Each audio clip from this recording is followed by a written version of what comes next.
espiritualidade dentro do quilombo, ela vem maior do que as divisões feitas pela religião. Dentro da comunidade tem uma igreja evangélica há muitos anos, né? Há muitos anos dentro da comunidade, sempre ajudando a comunidade. Como já existiram dentro da comunidade terreiros de candomblé, terreiros de umbanda e quimbanda. Só que a espiritualidade, ela é algo maior. Quando eu digo que ela é algo maior, porque ela já vem de criação. Os nossos griots, os mais velhos, os avós, tios, todos os parentes, eles têm essa educação misturada com a espiritualidade, não é?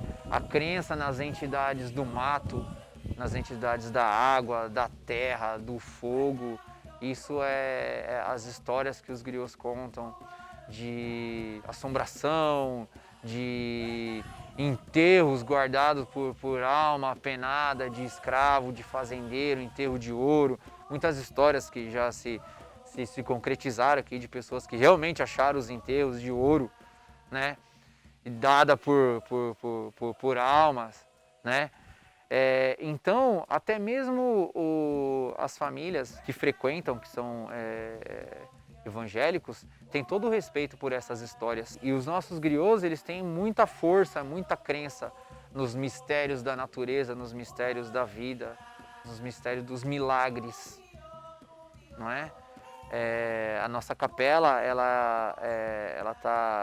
tem marcada nela muitos milagres, muitas pessoas que vêm a comunidade agradecer por graças alcançadas através de rezos feitos aqui, e pedidos e benzimentos, né? Muita gente que alcançaram cura de doenças. E essa força é ensinada desde sempre, desde o berço, né?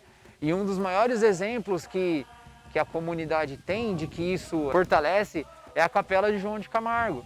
João de Camargo, um parente dos griots de Seu Marcos, do Seu Juvenil, de Vô Leonel, de todos os griots que já se foram e tal, ter construído na força da fé, na força dos milagres alcançados através da fé, dos benzimentos, das rezas, ter construído uma capela com tanta expressão na cidade de Sorocaba, que alcançou tantos devotos e tantos milagres já relatados na capela de João de Camargo. Então o João de Camargo, ele é um ícone aqui, um grande exemplo dentro da comunidade de quanto que tem força a fé e até onde pode chegar, né? E também o João de Camargo, ele é muito importante aqui na comunidade para reafirmar o território, que se hoje o quilombo do Cafundó não existe mais, outros quilombos como o quilombo do Camargo, os Correia e outro Fazendinha, os Corá, os quilombos que não existem mais, mas a terra é do negro. A terra pode ter sido roubada, né, de forma violenta, mas tem o sangue do negro ali. É uma expressão que a gente chama aqui, que a gente fala que é o Turivimba. É a terra do negro, é o território do negro. João de Camargo marcou o território dele em Sorocaba e ele é daqui. Então isso mostra a extensão do Turivimba, a extensão da força que tem a crença, a fé, não é? Aqui. E é isso que move, e é isso que fortalece. Nós aqui hoje, eu posso dizer que da minha geração para cá, né, que vem trabalhando para manter a Cupop, a vida viva, o dialeto vivo, os batuques vivos, da mesma maneira de como eram feitos na época de João, né? A gente tem a nossa força na fé de nossos griots, no que João de Camargo conseguiu concretizar através da fé dele, e que é o que a gente pode concretizar também. Então essa é a relação. A espiritualidade, ela vem muito antes da divisão religiosa, né? A espiritualidade está presente na história do negro escravo desde antes da travessia do oceano, né? E é o que a gente mantém até hoje.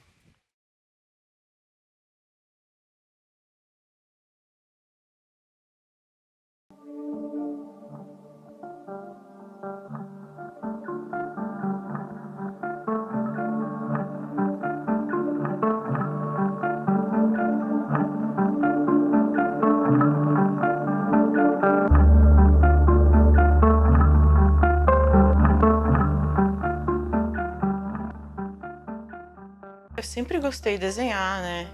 Quando eu era criança meus pais moravam com a minha avó, né? E no bairro não tinha muitas crianças, assim, então eu só ficava desenhando. E daí isso, assim, foi na escola, a professora falou para minha mãe colocar eu em um curso de desenho, né? E daí com 11 anos eu entrei num curso. E daí fiquei nesse curso até 16 anos. E eu ia todos os dias, assim, era tipo um ateliê, assim, sabe? Era só molecada. E a gente ficava lá fazendo, né, os desenhos.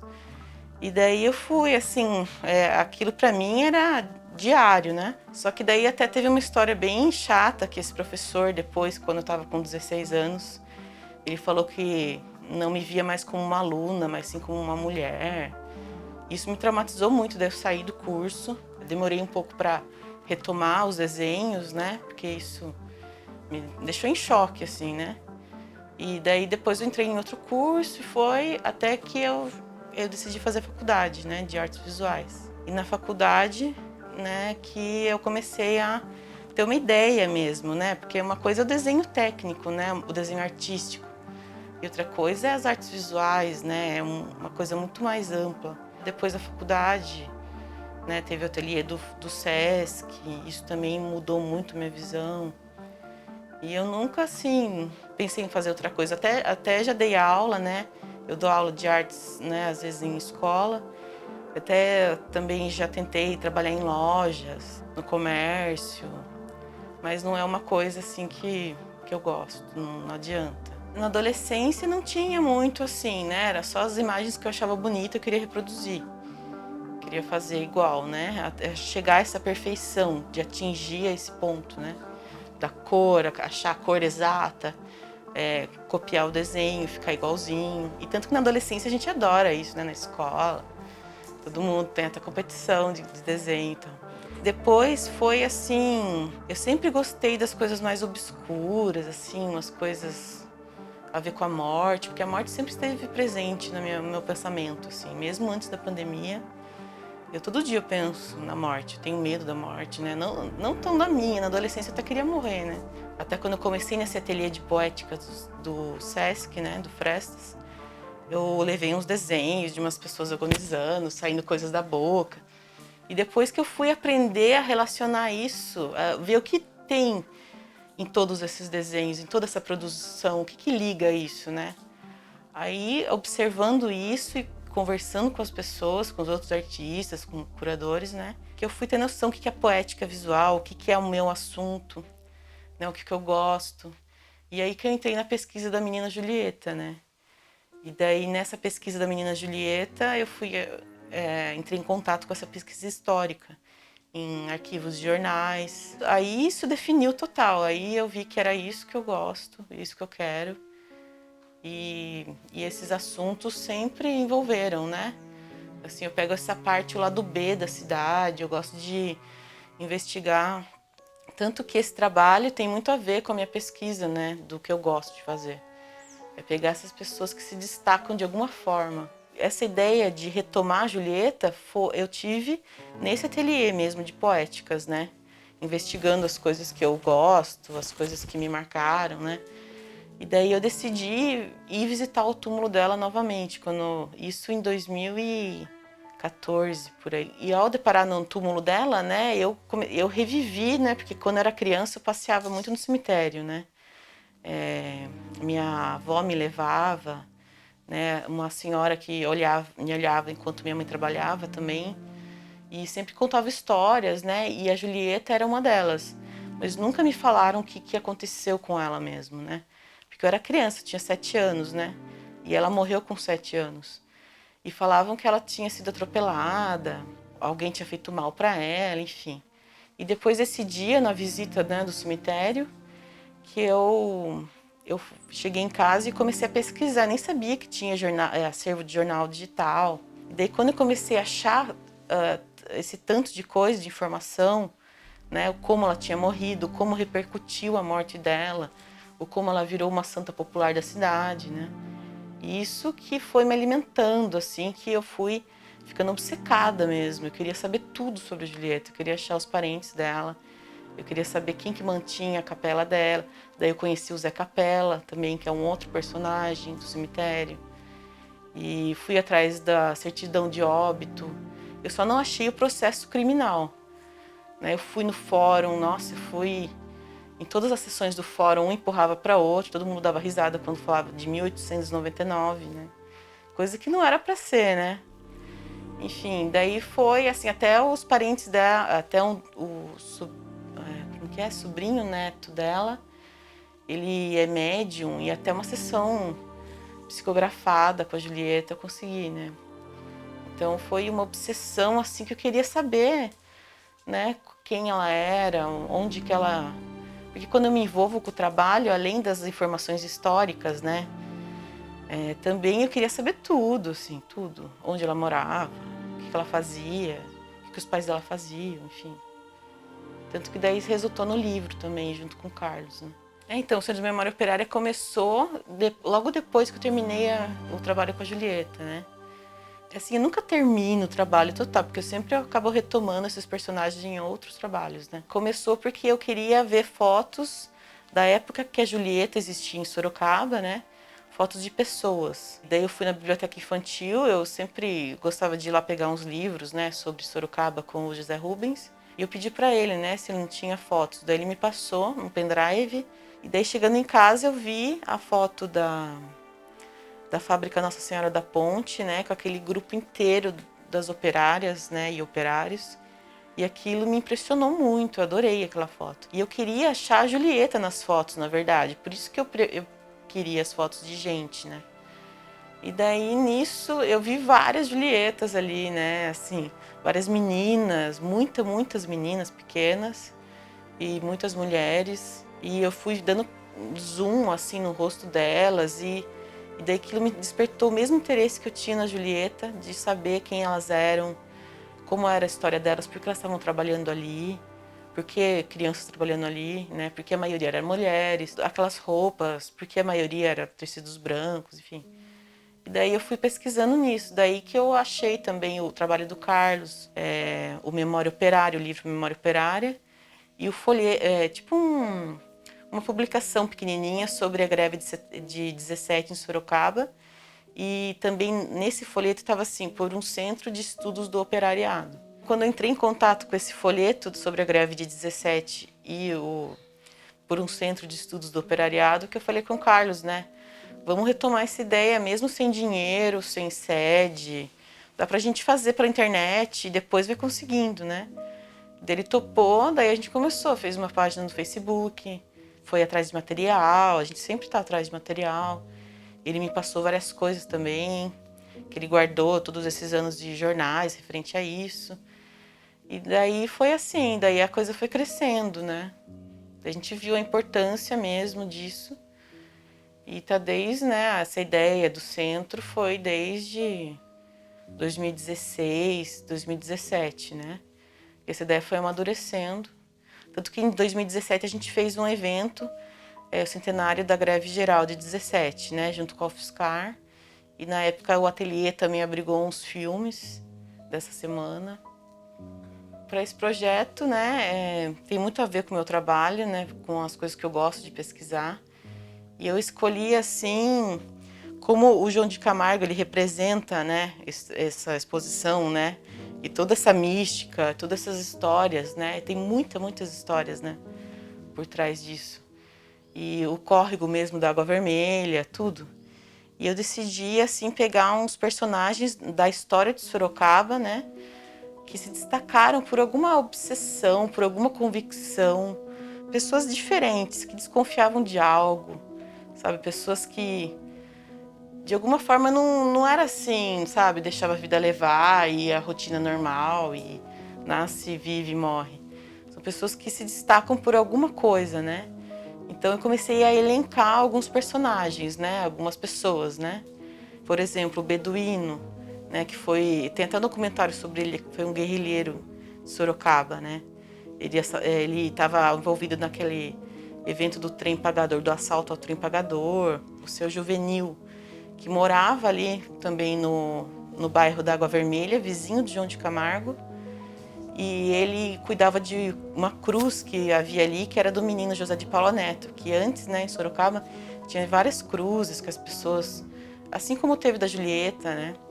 E ele veio de um quilombo, ele tem toda uma história, ele era um personagem também. Quase como, assim, não tanto, né, como o João de Camargo, mas fazia lembrar o João de Camargo, né? A benzedeira que havia ali, a dona Alzira, que morreu com 92 anos. Tem várias sessões, né? Tanto dessas pessoas envolvidas com a religiosidade e misticismo, essas pessoas da resistência, né? Tipo o Mantovani mesmo também, que eu vou retratar, que ele foi um operário e depois ator, diretor teatral. E a história dele se destaca em Sorocaba, né? O Natalino Bacelli também, que ele trabalhou na fábrica, tocava na banda da fábrica, mas perdeu o dedo na fábrica, daí foi mandado embora e depois conseguiu outro emprego em outra fábrica e na velhice foi administrador da igreja João de Camargo. Tem a Maria Picareta também, que eu estou retratando, que era uma senhora que as pessoas, todas as pessoas dessa geração que atingiram a convivência com ela na cidade lembram, né? Que ela era chamada de Maria Picareta porque ela gostava de andar toda maquiada, toda emperiquetada. Mas tem várias histórias sobre ela, falam que ela era uma pessoa muito boa, enfim, ela era uma empregada doméstica. E vários outros personagens, assim, que se destacam pela essa aura, né? De, ao mesmo tempo, mistério, ao mesmo tempo, julgamento das pessoas, né? A Neuza Homem também, que as pessoas tinham medo. Enfim, eu fui pegando várias pessoas dentro dessa história, né?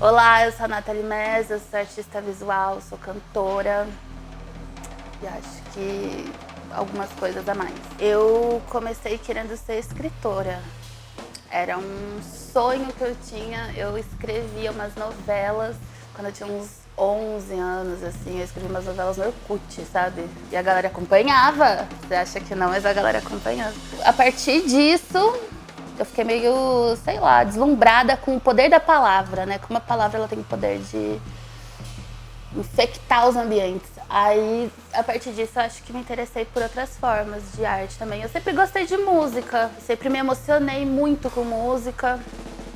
Artes visuais também. Mas eu acredito que eu comecei a achar interessante fazer artes visuais em 2017. É bem recente, porque eu estava participando da exposição, né, como arte educadora da Trienal Frestas, e eu comecei a ter algumas questões, alguns questionamentos a respeito de mim, e eu vi que isso poderia se estender para uma linguagem artística, que talvez uma linguagem artística pudesse compreender melhor esses questionamentos. Eu acho que a pesquisa que eu estava propondo naquele momento precedeu essa nomeação de artista visual.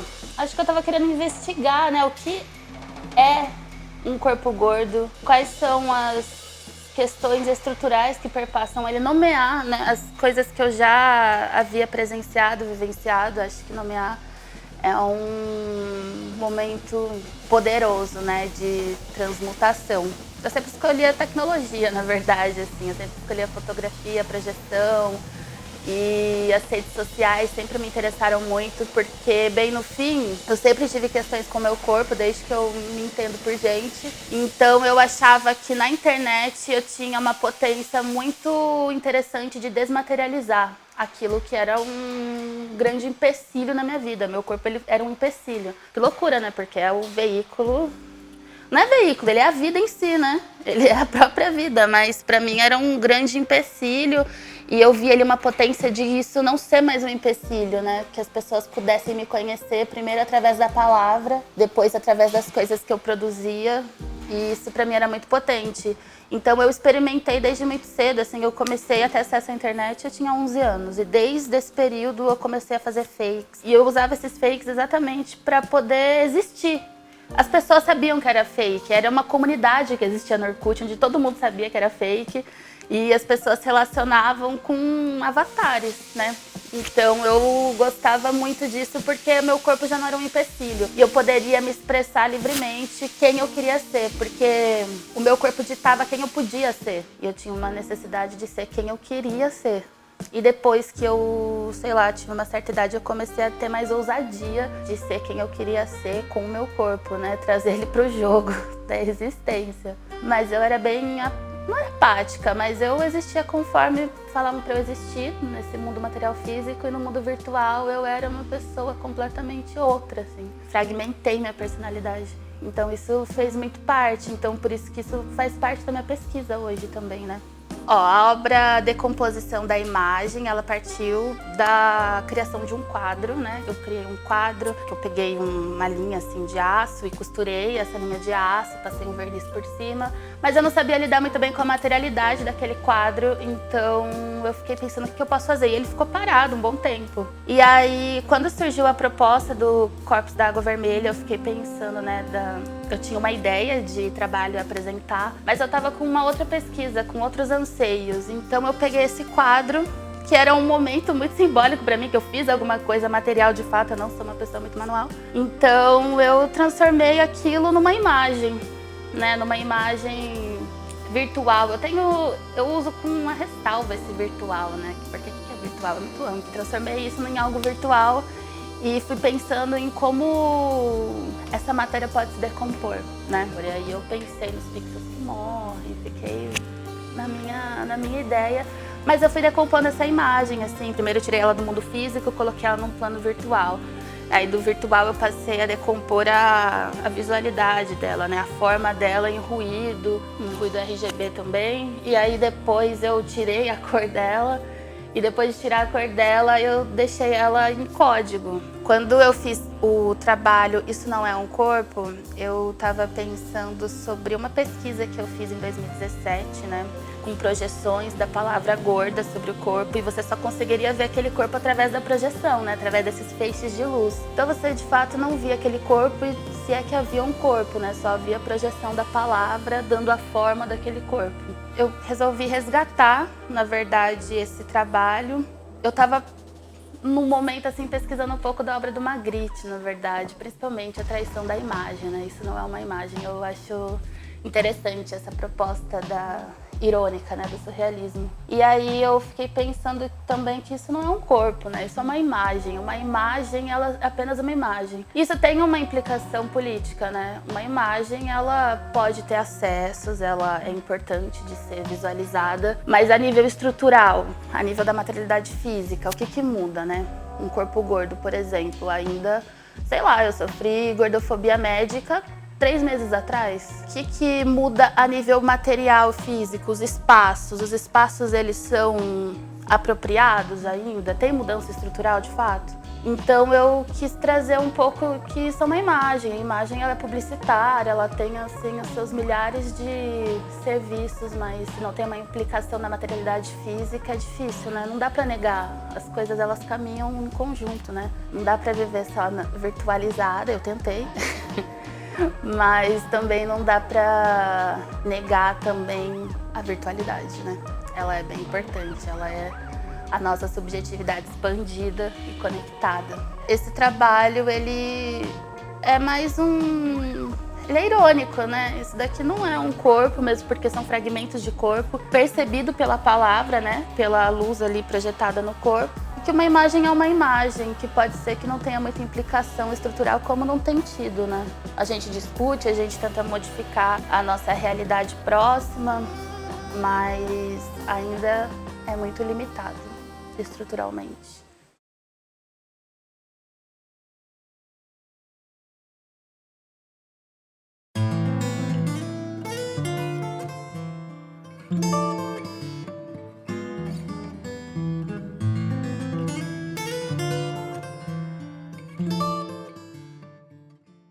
Quando que eu comecei a me interessar por arte?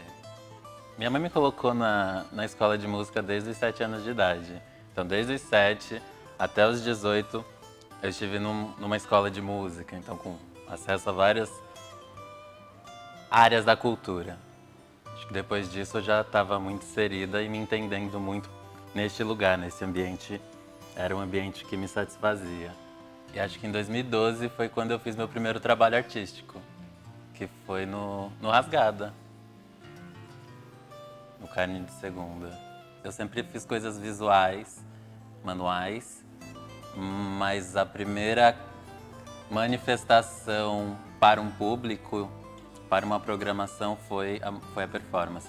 Aí eu lembro de ficar estudando, se encontrando e fazendo. Mas enfim, uma ideia de performance da qual hoje eu também não simpatizo tanto, assim, mas foi meu primeiro trabalho artístico.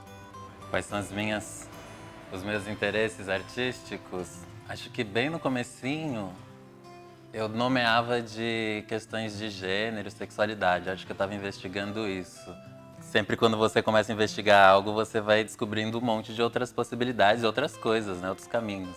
A pesquisa te traz isso, né? Você sai de um lugar e você vê muitas possibilidades. E fui entendendo que o que me interessava investigar são as relações por elas, como as coisas se relacionam, como elas estão compondo o espaço. E quando eu digo coisas, é tudo que compõe uma cena, um cenário, uma sociedade. E as relações de poder, e como se dá essas relações, mas como se dá a relação de poder em relação às relações. Pensando sociedade, quais são os micro-organismos, quais corpos podem morrer, quais não. Mas para além dessas relações mal-sucedidas e de poder, o que está por trás, o que se vela, qual é a linha de raciocínio para que isso se torne efetivo e por que não é fácil destruir isso, apagar isso, rever isso, né? Então, todo esse processo histórico de subjetivação, eu estou interessada nessas investigações. E daí, objetos são imagens que trazem algum significado, e a gente gosta de trazer significado para as coisas. Quando eu falo que me interessa essa investigação, não o que está dada, eu já sei que existe racismo, que existe LGBTfobia, machismo, e não me interessa, talvez, ir na obviedade, no que está acontecendo, no que a gente está vendo, mas me interessa esse antes, que está invisível. E o que está invisível também é um monte de ideia. Então, a ideia de Deus e qualquer outro santo ou orixá, tudo que é místico, que a gente não pode pegar, que a gente não pode ver de fato, ver e falar, está aqui com a gente agora. Não sei, alguém talvez possa fazer isso? Eu não consigo, então deixe lugar. É nesses lugares subjetivos e de comando de ordem que vai traçando esses interesses. O mistério da água vermelha. E qual é esse mistério? E fui investigar o mistério. Aí fui... Investigando. E muita coisa foi surgindo. E daí várias necessidades. E daí toda a complexidade também do que é a exposição online, né? Eu nunca fiz uma exposição online. E daí esse sentimento de, vai ser um registro da obra, vai ser uma obra que funciona na internet, nesse mundo virtual. E esse foi o primeiro momento de crise. Até eu entender que não precisava ficar neste lugar, sofrer. E foi muito bom entender isso, porque foi no processo enquanto eu investigava o mistério da água vermelha. E daí fiz algumas visitas no espaço. E é sempre muito bom, né, visitar a capela. Eu me sinto muito bem lá, muito feliz. É muita imagem. Eu gosto de ver todas aquelas imagens. Elas têm muitos contextos, né, porque elas são presentes. Então tem tantas imagens que foram construídas pelo Nho João e seu amigo, parceiro, que eu não vou lembrar o nome, que fazia as esculturas de barro. E as tantas outras, né? Muita gente trouxe presentes para Nho João enquanto imagem, foram compondo aquele espaço. Então é muita história que tem ali, é uma cacofonia não só de imagem, mas de especulação, de desejo, de interesse, que se deixa um presente em troca também de um agradecimento. Nunca acredito que não seja só de bom grado. Se eu tô participando daquilo é porque eu desejo algo. Eu não participo de algo que eu não vou ter interesse em participar. O que eu descobri dentro de minha perspectiva, né, enfim, foi que não existe uma água vermelha milagrosa. Desculpa, gente, não existe uma água vermelha milagrosa. O que existe é a água. E a água por si só já é milagrosa. Ela é vermelha, daí eu fiquei me questionando, porque eu não estava encontrando essa água vermelha. E ela tá dada o nome de vermelha, ela não é uma algo que foi surgindo. A gente conhece a história da água vermelha pela cor vermelha. Então fui lá buscar essa água vermelha e não achava essa água vermelha em lugar nenhum. Em lugar nenhum. E disso fui querendo entender, né? Porque ele era considerado o curandeiro e as pessoas iam doentes lá para serem curadas. Então ele realmente põe a mão e cura? É de fato como a história está sendo contada? É isso, né? Vai me interessando esses como isso é contado. Então, não acho que ele tinha o poder. Ele tinha uma sabedoria incrível. Ele sabia organizar, articular, olhar o meio. Ele escutava o que a Terra estava dizendo. Eu não estou abrindo mão disso. A Terra é o poder. A Terra é a magia. E ele só escutava isso. Então, as muitas vozes, era simplesmente ele escutar a Terra. Colocar a mão na Terra e escutar a Terra. Viu, olhou o meio, entendeu que tem água, tem vida. Tem planta, tem vida. Esse é um ótimo lugar para se construir uma capela, para se construir uma casa, para se construir uma vida. Enfim, vai da questão cultural do momento, de interesses, os nomes que eram limitados às coisas. Talvez, se fosse hoje, a Capela de João de Camargo não seria a Capela de João de Camargo, seria Centro Cultural João de Camargo. Foi capela porque precisou ser capela. Então também acho que é abrir mão de alguns nomes para poder entender muita coisa. E não personificar um indivíduo, um sujeito, mas sim a sua ação, né? E o impacto coletivo que aquilo teve. Então tá, descobri que não tem água vermelha, e sim água. E descobri que não tem cura de curandeiro. Tem cura da sabedoria do curandeiro. Qual é a sabedoria do curandeiro? É saber que a terra tem elementos ali muito prósperos para a saúde humana. Então tá, tem uma árvore de magnólia. A árvore de magnólia é a cura. Então temos água vermelha, temos a folha de magnólia, a árvore de magnólia por si só. Essa magia toda se concentra nesses dois combinados que estão ali junto daquele território. E foi ali que ele decidiu criar a sua história do que ele achava justo e ético para aquele momento contemporâneo a ele.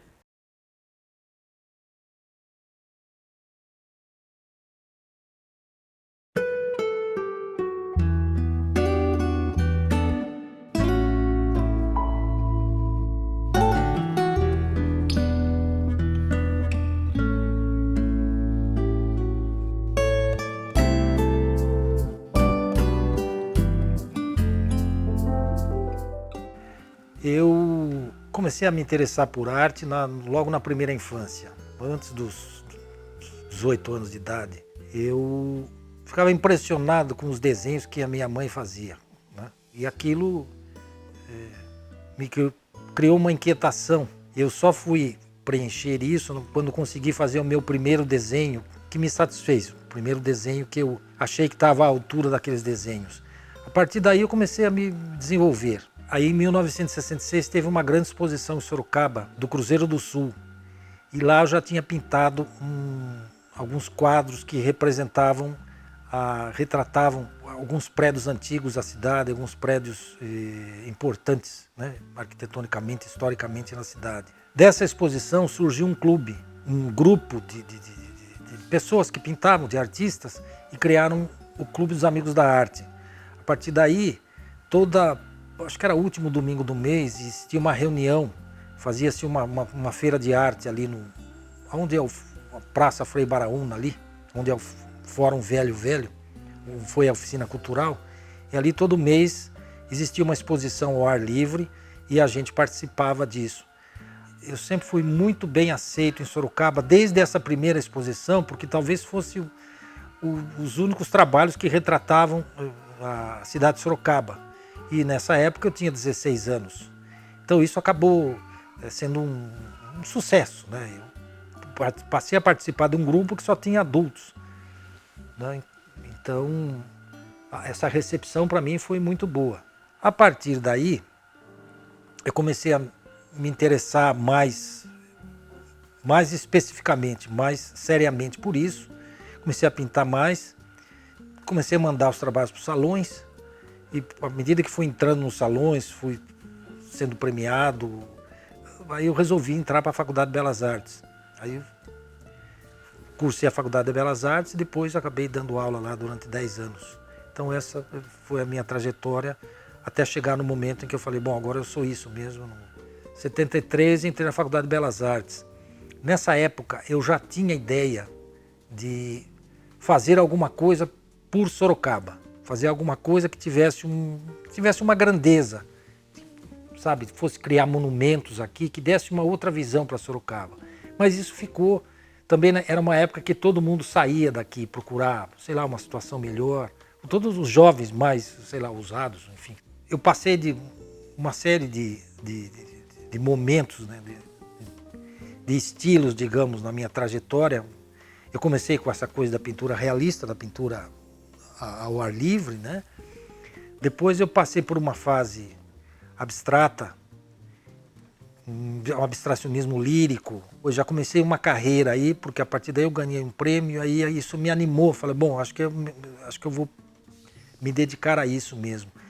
Logo em seguida, eu passo por uma outra fase, que é uma fase pop, meio concreta, que daí veio a série das maçãs. Eu paro com essa atividade, passo um tempo, primeiro eu fiquei dando aula lá, 10 anos, depois eu fui trabalhar na TV Manchete como chefe de pintura arte, e aí começo a fazer um pouco de cenografia, começo a fazer um pouco de cenário pintado, vou trabalhar na Oio, que era uma empresa do Duda Mendonça, para fazer cenário também para gravação, e aí eu me dedico um tempo a isso. Depois eu retorno à pintura aqui em Sorocaba.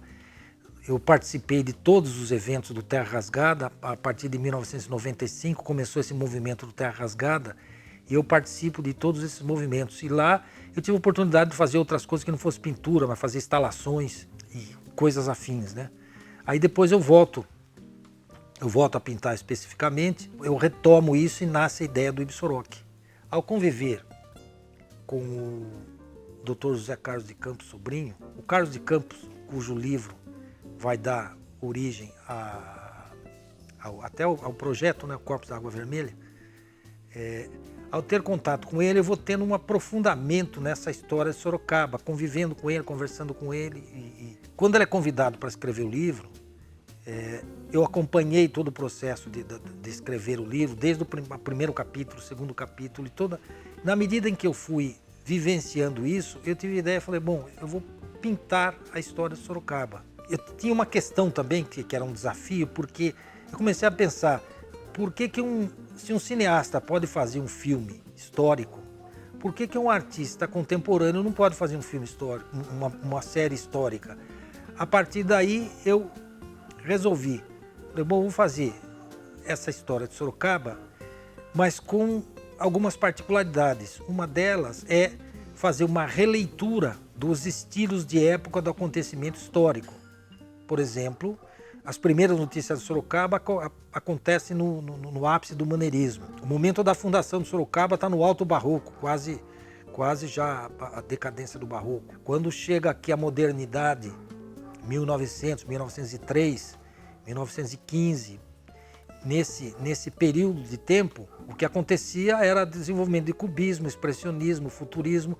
Então as cenas aqui, como a chegada do bonde, a chegada da luz elétrica, assassinato do Dr. Baguinha, a chegada do primeiro automóvel, quer dizer, tudo isso acaba sendo retratado segundo o estilo de época, que era o cubismo. E no caso específico do quadro em questão aí, que faz parte desse Corpos da Água Vermelha, que é onde gera toda a história da Água Vermelha, que é o João de Camargo, e aí junto com os outros santos, ou taumaturgos, ou avatares, ou enfim, que tiveram em Sorocaba, viveram em Sorocaba, passaram por Sorocaba, é um momento em que acontece uma soma de estilos, uma sobreposição de estilos, né?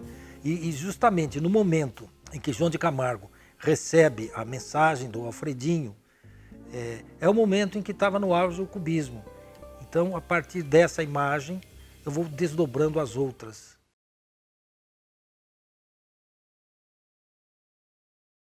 Deve ter lá no histórico, lá na Unicamp, lá deve ter gravação Tem, lá. tem, Se tem, já tem, nos tem. portaram pra Tem fora, gravação lá deve na ter Unicamp, gravação que a vamos gente fez. Tem E aí, servos e os antigos instrumentos na época nós era tão ruim de vida que os instrumentos nós achava qualquer latão de 18 litros assim e era o samba. O Ali de samba frente saía. aquele barracão, nós fizemos uma gravação um dia pro professor Carlos ali. O Peter, Peter. Bob. Aí acho que deve ter na Unicamp essa gravação ainda lá. Daquele tempo, aquele gravador que... Aí tempo. Aquele Ficava antigo, né? rodando assim, nos dois lados, assim, a gente via aquela rodona rodando. Então, aqui tem o nosso finado irmão, o instrumento que ele tinha era aquele um latãozão de plástico azul. Então, e eu tava com o pandeiro que já era de arco de peneira, com o cunhado de padrinho Otávio tinha feito, o finado Ramiro, né? Então, esse pandeiro, ainda era naquela época aí. Você tava com Eu tava com um latão mesmo de 18 litros. latão acho que de 18 litros. E o Dalto com um tamborzão. E eu com esse tipo de pandeiro. Porque Fizemos quando uma você vai gravação, fazer um o samba, padrinho você Otávio não- cantando. Qualquer coisa desse instrumento que você acha, porque naquele tempo como é que a gente ia arrumar dinheiro para comprar instrumento? Não tinha dinheiro. Mas tinha que ter. Mas o samba tinha que O ter. samba tinha que ter.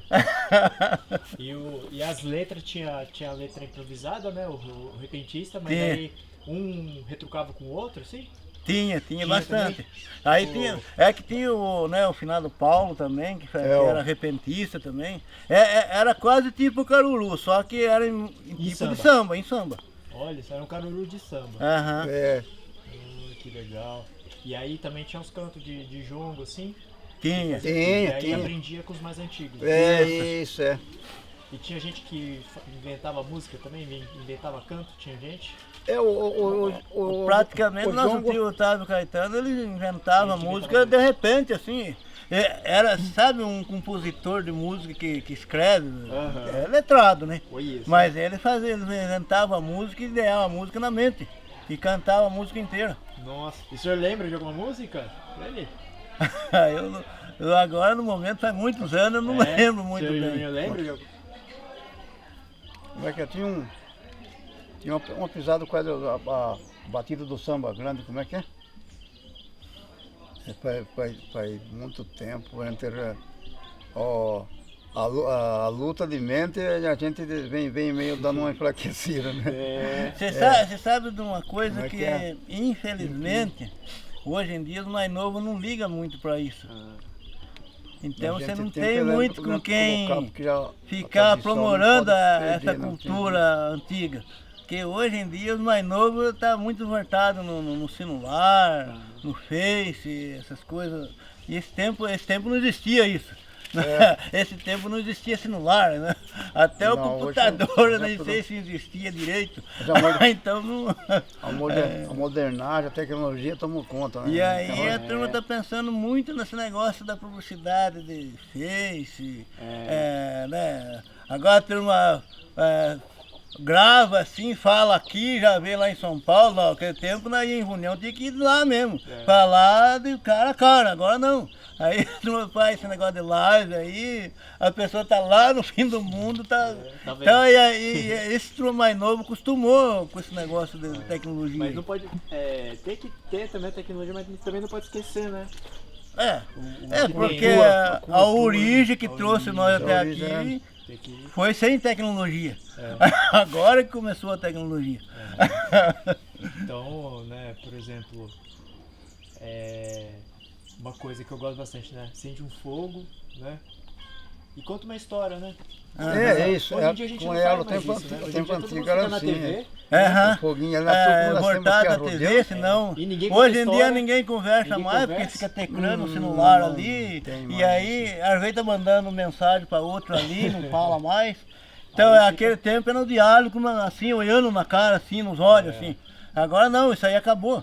Aí o cara tá ali naquela caixa ali, o cara tá mandando mensagem assim, mas já não tem mais palavra, não conversa mais. Isso aí também né, diz que a tecnologia avançou, é mais fácil, tem que ter avançar mesmo, mas também tem que ter o diálogo, né? de olho no olho, assim. Eu fui acostumado, vivi assim, né? Então, essa tecnologia, assim, de ficar só teclando, assim, nem é a minha... Eu já nem entendo disso. Eu vivi mais conversando no olho, assim.